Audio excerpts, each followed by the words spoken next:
Hello and welcome. You're watching Gravitas with me, Molly Gambhir. Here's a look at what's lined up for you on the show tonight.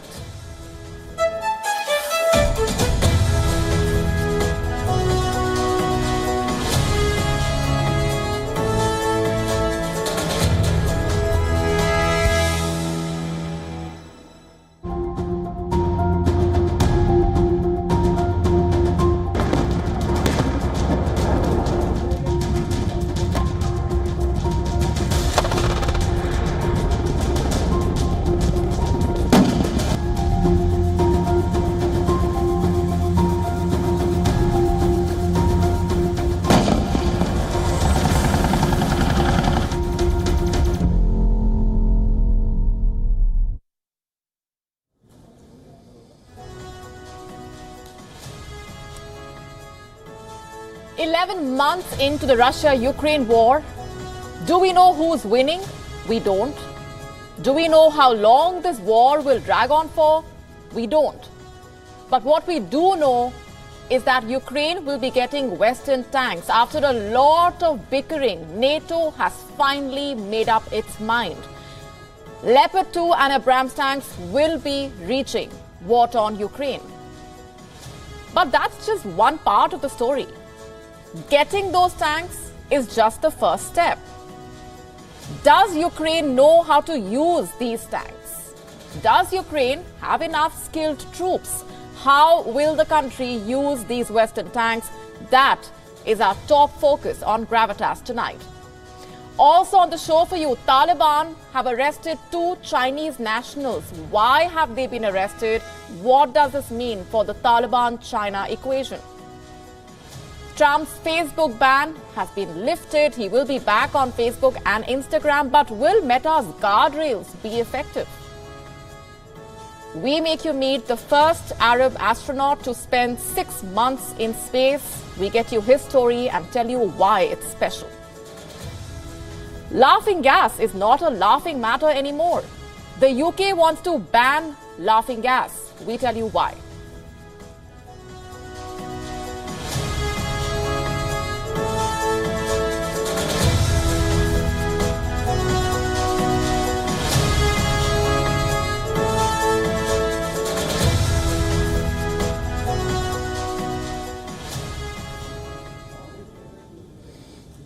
It's official now. Ukraine will receive Western tanks. After weeks of bitter disagreements and passing the buck, the NATO has spoken in one voice. It will be giving Ukraine what it asked for.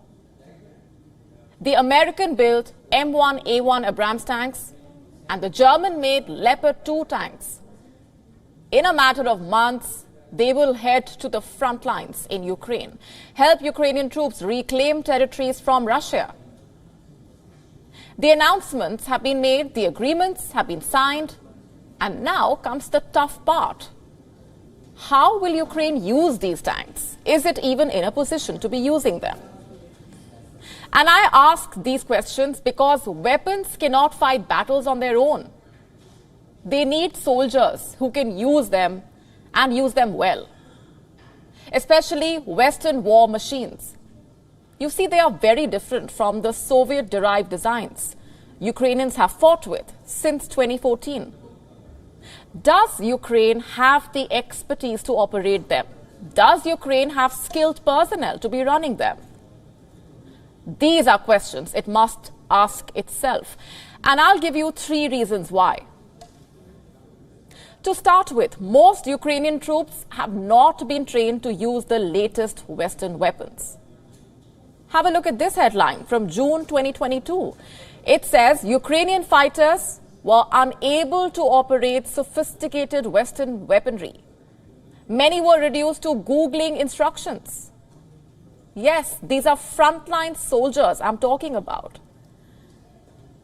And then in October, another report emerged. It said that Ukraine had secured high-tech rangefinders from the West. These devices used laser technology to measure distances.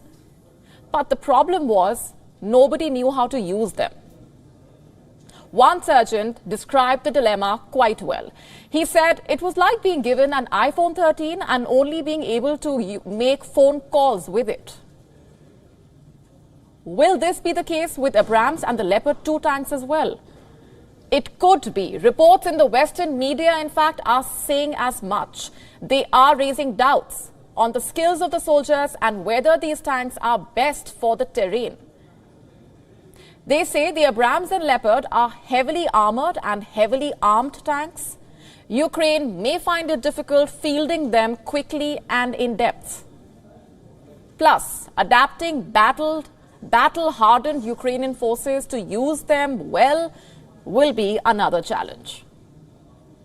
And to back their claims, some analysts are pointing towards America's failures in Afghanistan. It supplied the Afghan military with equipment that never became fully operational, equipment that could not be maintained without massive logistical support.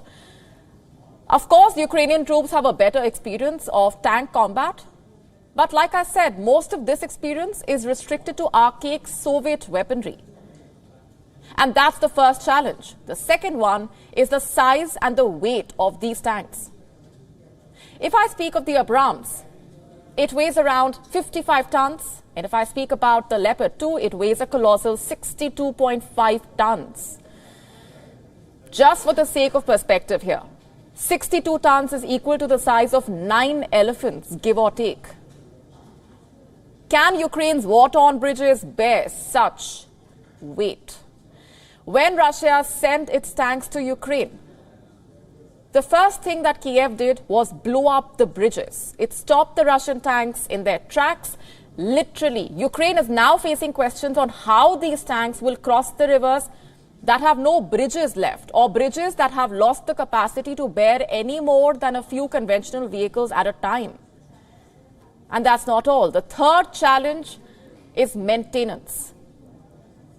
You see, these tanks guzzle more fuel, they need a larger crew, plus they will have to breach the minefields, weather direct hits by the Russian artillery, withstand the might of anti-tank weapons, and a barrage of air raids which Russia has already embarked on. We hope Ukraine has kept these possibilities in mind. And the fourth and last challenge is time. That will also be a very crucial factor. You see, getting the Leopard 2 tanks into Ukraine will take a couple of months. The Abrams tanks will likely take months more. And that is just the delivery time I'm talking about. It will take Ukraine weeks to position these tanks on the front line and weeks more to train the crew and the maintainers. How does any of this fit with Ukraine's plan to reclaim territories? Or perhaps its plan to counter Russia's spring offensive? This question will get more significant in the days to come. And staying with Ukraine, this morning, just like so many other mornings, many Ukrainians woke up to the sound of sirens, warning the people to take cover against another Russian attack. The alert was sounded at around 7:14 a.m. local time, and within minutes, missiles began to rain across the war-torn country. The offensive started from the Mykolaiv region in southern Ukraine. At least 2 missiles were spotted flying over there, and Kiev claims that both were shot down by the Ukrainian forces. And around an hour later, over 15 cruise missiles reportedly were spotted over Kiev. Ukraine says it shot at least a dozen of them down. Perhaps there was the usual element of exaggeration familiar in wartime, for Kiev did report explosions across the city.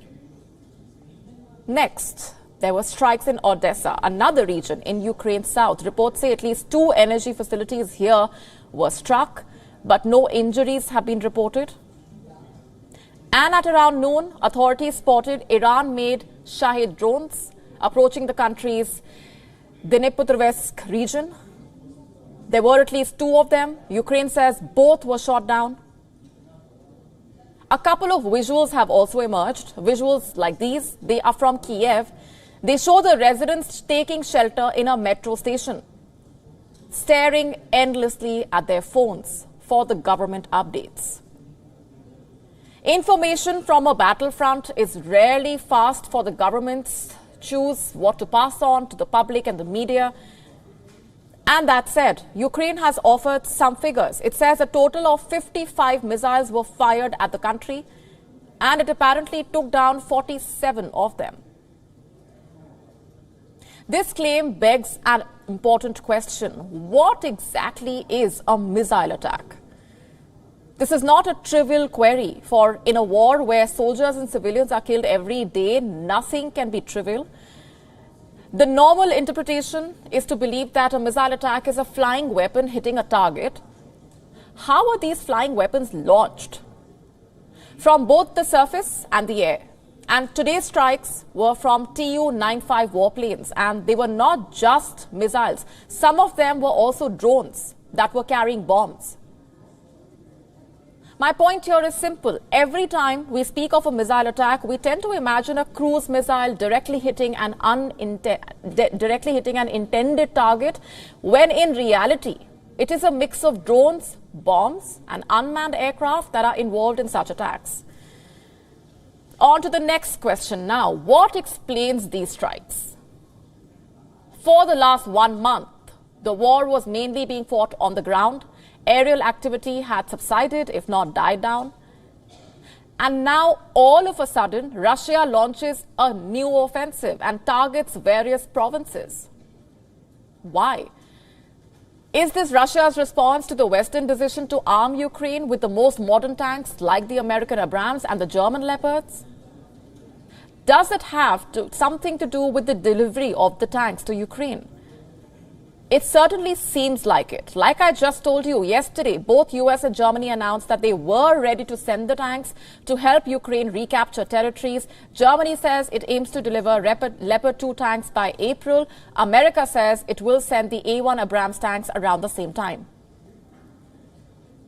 Russia did not expect that this would happen. It was hoping that divisions within the NATO would stall the delivery of these tanks. But this did not happen. Both Biden and Olaf Scholz have arrived at a consensus, no matter how shaky. Russia is clearly rattled. And the strikes this morning are proof. A Kremlin statement justifies these doubts. Have a look at what it states. I'm quoting.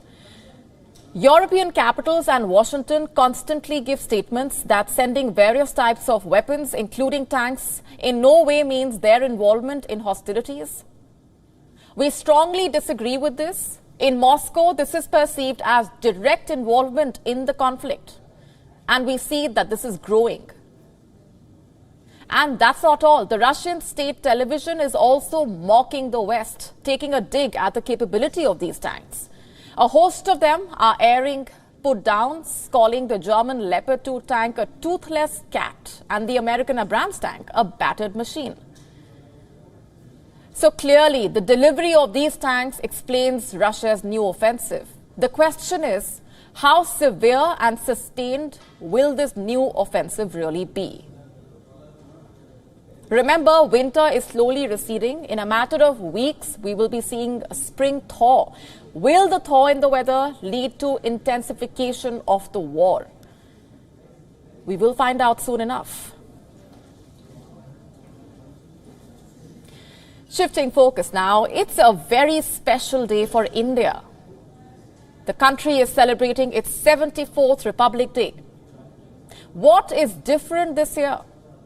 This Republic Day has been all about women empowerment in the armed forces, along with superior defense systems and weapons among the key highlights. Have a look at our next report to find out more.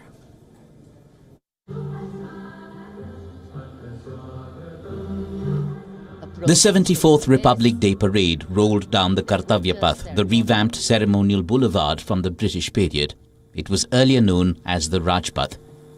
Ladies and gentlemen, Srimati Draupadi Murmu, the President of India. President Draupadi Murmu, Prime Minister Narendra Modi, and this year's chief guest, Egyptian President Abdel Fattah al-Sisi, were among the dignitaries present at the venue. Marching contingent from the Air Force, we have the tableau. The Grand Parade showcased India's military might and cultural diversity.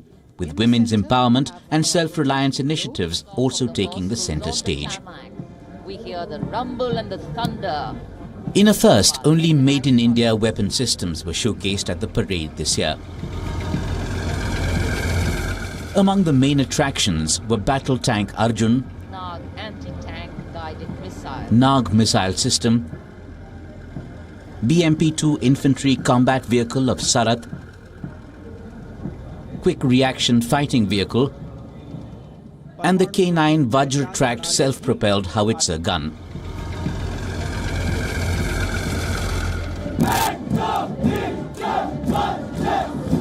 Notably, the Navy and the Air Force marching contingents were led by women officers.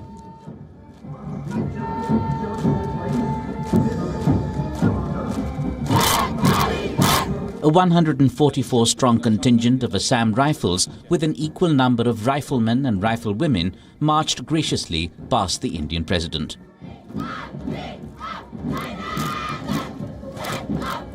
Other highlights were an all-women contingent of the Central Reserve Police Force, tableau from 17 states and union territories, and 6 from various ministries and departments. from the saluting base, the tableau from the Ministry of Tribal Affairs.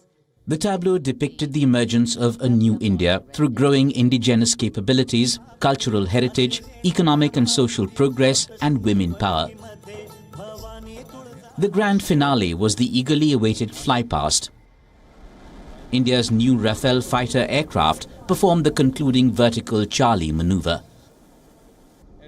Though the Rafale had been part of the parade for the last 2 years, this was the first time 9 aircraft participated in the flypast. Presenting the flypast. The march drew to a close with the national anthem. The celebrations had started with the birth anniversary of Netaji Subhash Chandra Bose and will continue with the traditional beating the retreat ceremony on the 29th of January. This is a century-old military tradition, which marks the return of soldiers from their patrolling units to their encampment. In line with this, the ritual is carried out to mark the end of the Republic Day celebrations in India.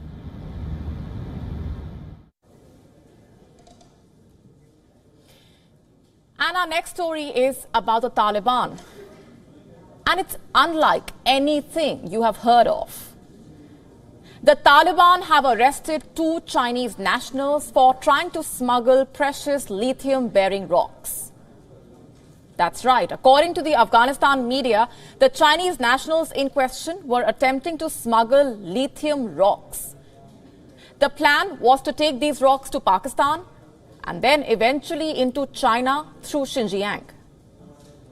Reports say these men were being helped by the local Afghan allies, but they were caught in the eastern city of Jalalabad. Here's what was recovered from their possession: 1,000 metric tons of lithium-bearing rocks, and reports say that 30% of lithium was present in these rocks. Where were they from? Well, the smugglers had secretly extracted these rocks from the Nurkistan and Kunar provinces of Afghanistan. These provinces lie right along the Pakistan border. This incident is intriguing, and the timing is interesting. It comes just a month after an attack in Kabul injured 5 Chinese nationals. The Chinese Foreign Ministry issued a detailed statement on this. It condemned the attack and asked the Taliban to hold the perpetrators accountable. And a few days later, China asked its citizens to leave Afghanistan. It said that they were not safe given the growing attacks by the Islamic State. Well, it seems like Chinese nationals did take the warning seriously, only that some of them did not want to leave alone. So they stole precious lithium-bearing rocks. Now, how do we view this development? We know it's usual for the Chinese to steal something, but getting caught stealing, that too by the Taliban, is embarrassing to say the least. Did tighter scrutiny of Chinese nationals in Afghanistan lead to these arrests? Is the Afghan-China equation under strain here? These are some questions we must delve into. Let me first get you some background here. Do you remember these images? They are from July 2021. This is when the Taliban delegates met China's then foreign minister. They traveled to the city of Tianjin. What for? The Taliban said to secure reconstruction projects for Afghanistan. And what about China? What did they see in Afghanistan? Well, an untapped market, a new Belt and Road outpost, a hired gun against Uyghur separatists, and a vast resource of minerals. You see, Afghanistan may be one of the poorest countries in the world, but it sits on a vast resource of mineral deposits. In 2010, American geologists said the worth of these deposits could be at least $1 trillion. $1 trillion. That's more zeros than the Taliban can possibly count. What sort of minerals are these? The ones that matter. Iron, copper, gold, lithium, cobalt, uranium, sulfur, rare earths, gemstones, you name it, Afghanistan has it. But just how much? Let me give you a breakdown. A 2010 report by Afghanistan's Ministry of Mines put the country's copper resource at almost 30 million tons. Another report from the same year said there were another 28.5 million tons of copper in undiscovered deposits that would bring the total to roughly 60 million tons. Which, by the way, given the current prices at the London Metal Exchange, will be worth more than $500 billion. Next, iron ore. The same report said that Afghanistan had more than 2.2 billion tons of steel-making raw material iron ore. How much is this worth? Over $350 billion at the current market prices. And what about lithium, which is being touted as the new oil, a resource crucial to the shift to renewable energy? Well, brace yourselves. In 2010, a U.S. Department of Defense memo described Afghanistan as the Saudi Arabia of lithium, meaning it could be as crucial for the supply of lithium as the Sheikhdom is for crude oil.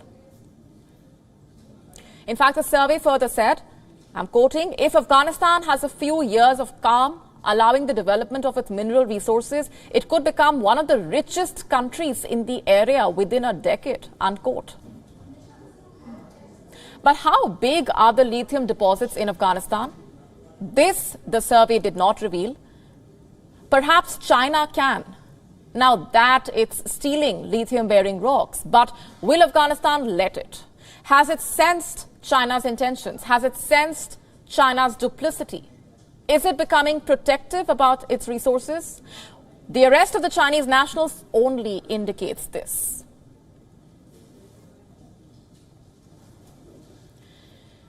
Moving on for now, former U.S. President Donald Trump is back in the news.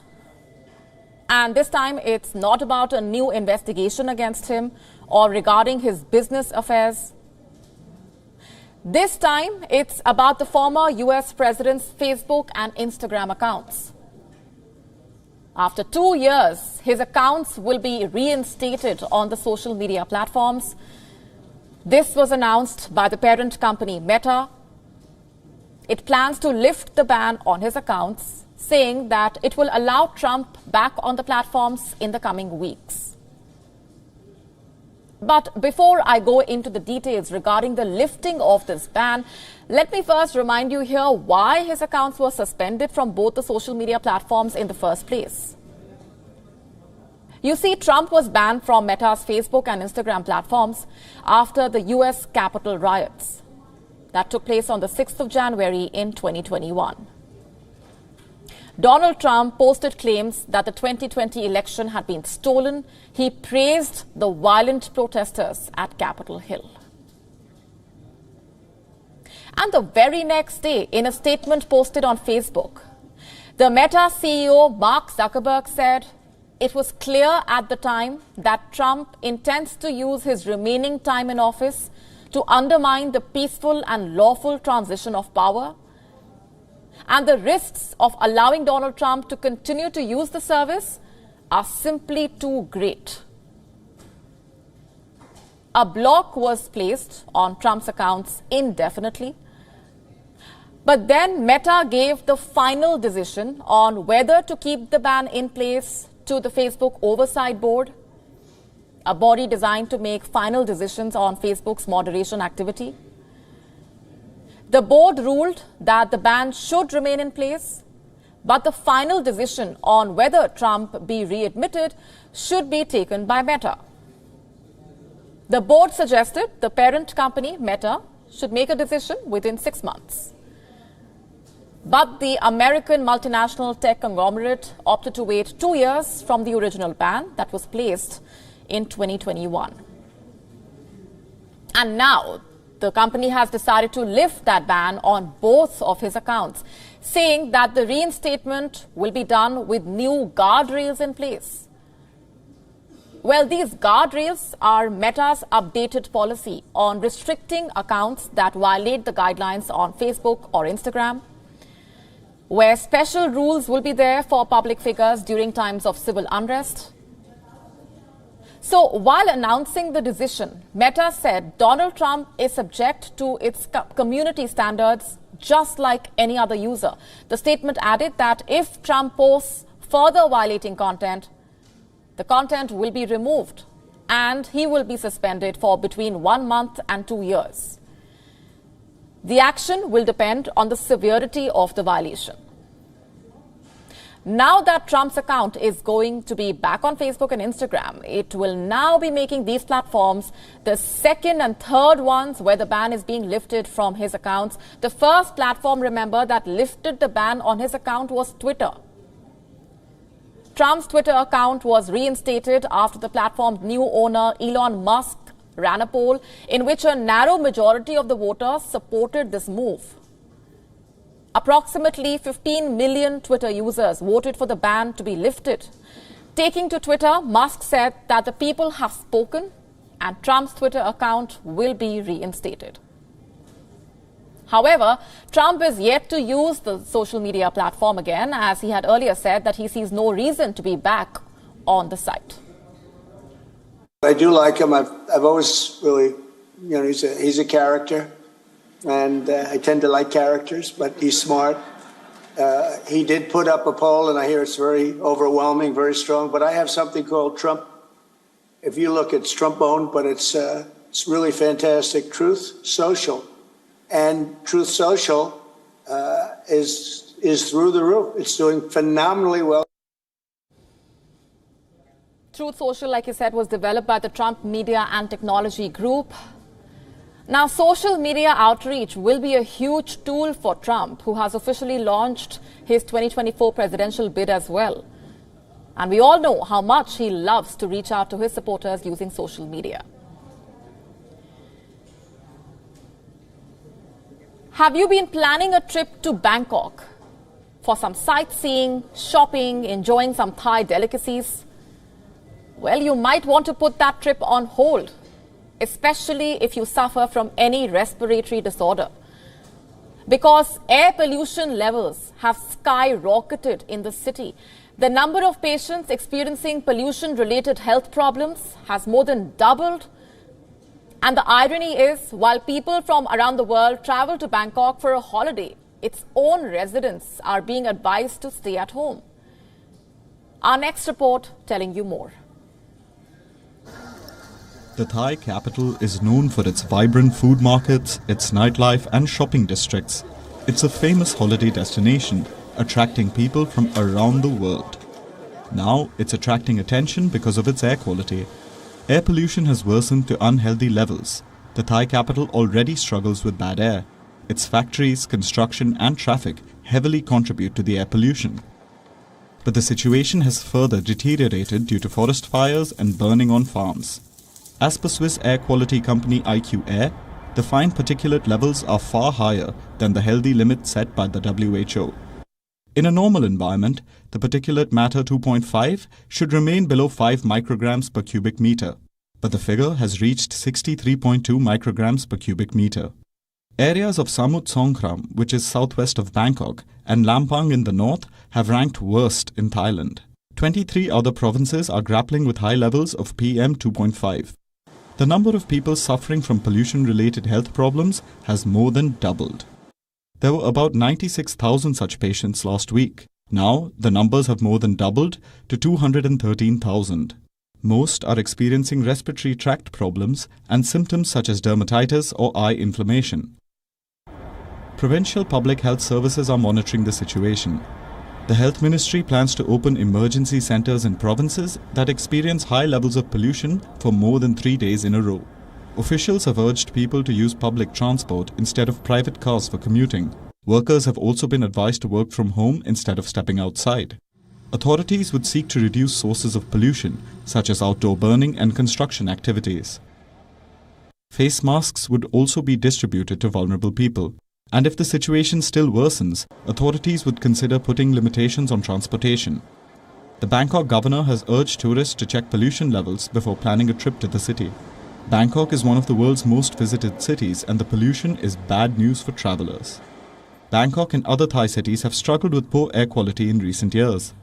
The particulate matter exists throughout the year, but the problems worsen during the cooler periods. That's because climate patterns such as low-pressure cells and diminished breezes trap the fine dust. This year, the worst phase of air pollution will be seen next month. The menace may persist until April. So if you were planning a vacation to Bangkok, you might want to put it on hold for now. Bureau Report, WION. World is One.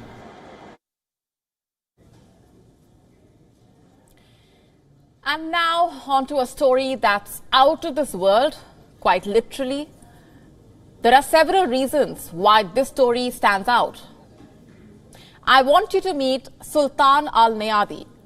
He is an astronaut from the UAE and is gearing up for a crucial mission.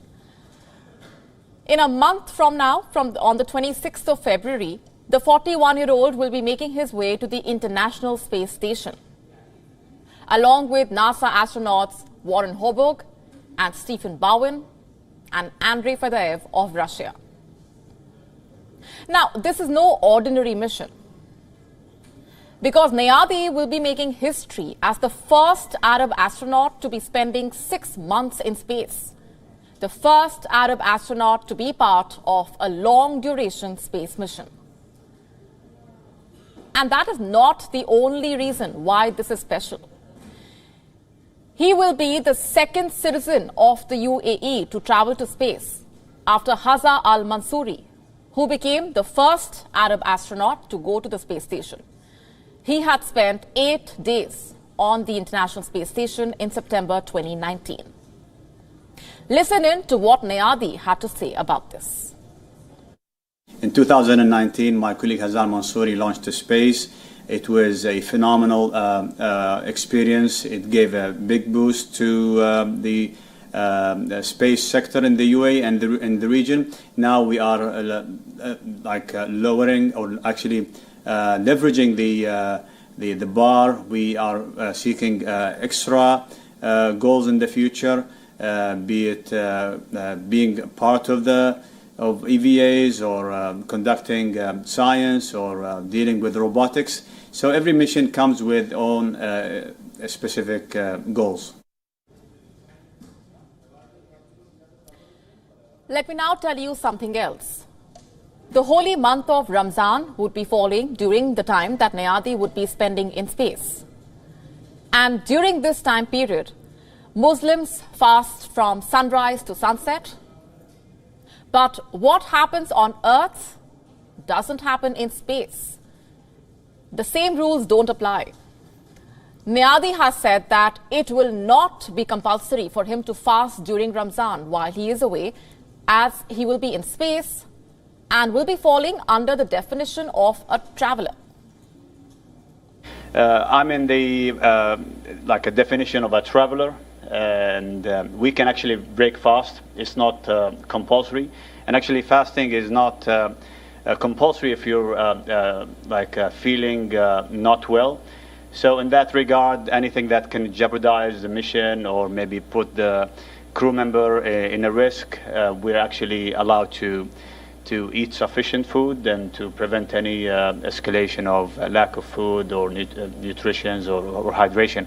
So in that regard, we were safe. If we had the opportunity, definitely Ramadan is a good occasion to fast, and it's actually healthy. and probably share some UAE meals with you guys. Nayadi is a computer science professional. He is a father of 5, and he says the biggest challenge would be to stay away from his family for such a long time. The most challenging thing is staying away from family and staying and keeping that bond and connection with them. That's the most challenging thing for me. Hopefully we can maintain this on board the station. We have the capability and facility to do so. So yeah, looking forward to share this experience with my relatives and family. And this will be quite a busy time for him. While on this space expedition, he will be busy with space experiments and repair work on the International Space Station. He has been assigned about 20 experiments from universities across the UAE. And he will also be conducting outreach activities like video calls, voice calls with students in the UAE. My message to every youngster in the region is to keep dreaming and pursue STEM education. That's science, technology, engineering, and mathematics. So that will be the door that opens all possibilities to work in the space sector, be it engineering or research or an astronaut in the future. So I cannot encourage you enough to be passionate about your specification in the future. And the sky is the limit. Here's hoping all the youngsters are listening and Nayadi's special story inspires them. The sky is the limit, like he said, after all. Moving on for now, laughing gas is not a laughing matter anymore. You might have known this gas as a painkiller, and some may have even used it during a dental surgery. But what you might not be knowing is that laughing gas is often abused. After cannabis, it is the most commonly used drug among 16 to 24-year-olds in England. And now the UK is poised to ban its sale. First things first, let me tell you a little bit more about laughing gas. Nitrous oxide. It is a colorless, non-flammable gas. It is typically used in medical and dental procedures as a sedative. It helps to relieve anxiety before the treatment and allow the patient to relax. Unlike anesthesia, it does not put you to sleep. It slows down your body in a way. And under its influence, you would feel happy, giggly, lightheaded, relaxed. It can give you mild euphoria, just like cannabis. People who misuse the substance inhale it via balloons or dispensers. Like all other drugs, laughing gas can have damaging side effects, and its heavy regular use can lead to dizziness, weakness in the legs, and impaired memory. In fact, inhaling the gas directly from a large canister can be fatal. You see, the gas is under a very high pressure in such canisters. And when it comes out, it is extremely cold. This can damage the throat and the lungs, halt breathing, and slow the heart to a dangerous level. But despite the dangers, laughing gas is being abused by a majority of youngsters. According to the Crime Survey for England and Wales, about 230,000 of 16 to 24-year-olds reported using nitrous oxide. Seeing that, the British Compressed Gases Association wrote to the UK Home Secretary, Suella Braverman. The law currently restricts reckless supply of laughing gas, but the organisation has appealed for a ban on all direct consumer sales.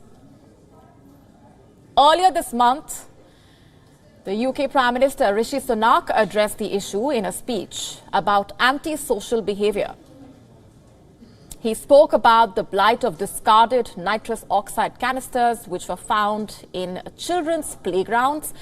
The UK government is now considering putting a ban on the sale and use of laughing gas in England and Wales. And this means people found with nitrous oxide gas in public can be prosecuted. The proposed ban is part of a drive to tackle antisocial behavior, which is set to be published in April. A legislation would be likely passed by the summer. The Home Office has asked for report results to assess the harm caused by laughing gas. It says it will consider the review before making a decision. However, the proposal has some exemptions on the sale. Those with legitimate reasons would be allowed to buy laughing gas, and this includes chefs who use the gas for whipped cream or for freezing food. It can also be bought by hospitals to be used as a painkiller during childbirth and dental treatments. Those with a legitimate reason may be required to obtain a license. The gas's popularity among young people comes from its ease of availability. A number of celebrities, in fact, have been criticized for being pictured using the drug. Some prominent names are Prince Harry, Jennifer Garner, Demi Moore. Antisocial behavior has become a primary focus. The party believing the government has become weak on crime and punishment issues. And the Labour Party plans to actively crack down on such issues. Let's now tell you what else made news around the world. Time for Gravitas Global Headlines. After Israeli forces in a West Bank raid killed 9 Palestinians and the latest in the surge in violence, the U.S. Secretary of State announces a visit to the West Bank. Antony Blinken urges for an immediate end to violence. Another blow to the tech sector. German giant SAP says it will cut 3,000 jobs this year. This comes after IBM says it plans nearly 4,000 layoffs. Car production in the UK hits a nearly 70-year low, a drop of a further 9.8% over 2021. Political instability and semiconductor shortage cited as reasons. UK postal operator Royal Mail took a vast $247 million hit from recent strikes over pay, deepening the group's losses. Thousands of Peruvians have taken to the street in the capital city of Lima to protest against President Dina Boluarte. People are demanding the resignation of Boluarte, early new elections, the shutdown of the Congress, and a new constitution to replace the current one. Families of Boeing MAX crash victims set to face the aerospace giant in a U.S. court. The hearing comes 4 years after crashes in Indonesia and Ethiopia killed 346 people. Former U.S. President Donald Trump declares himself the winner of his own club championship, even though he did not participate in the first round. A high-rise in Chicago caught on fire. The fire started on the 15th floor and stretched up to the 24th floor, leaving 1 person dead and 8 others, including a firefighter, injured. The injured people were rushed to a nearby hospital. Reigning Wimbledon champion Elena Rybakina beat 2-time Australian Open champion Victoria Azarenka to reach the finals at Melbourne Park for the first time. The 23-year-old from Kazakhstan powered past the former world number 1 7-6-6-3. World number 5 Aryna Sabalenka ends Poland's Magdalenet's fairy tale run at the Australian Open to set up a women's singles final with reigning Wimbledon champion Elena Rybakina. The 24-year-old beat Linette 7-6-6-2 to win her 10th match in a row.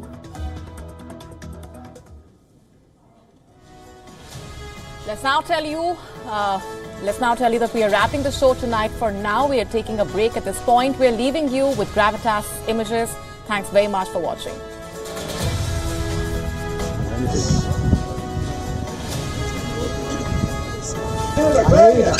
حاضر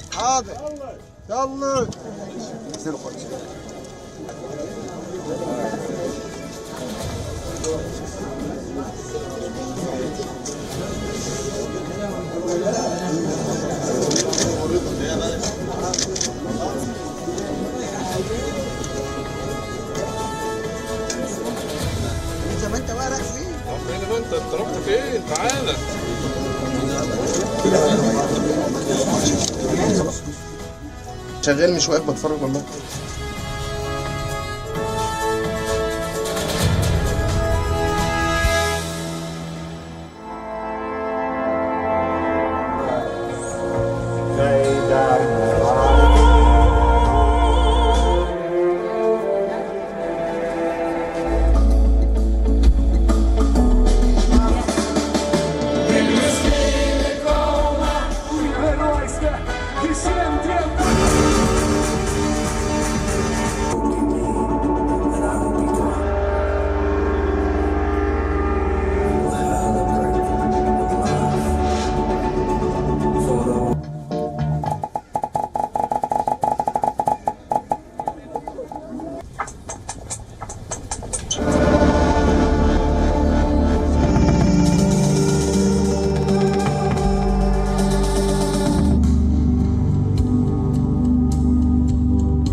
They say teamwork makes the dream work.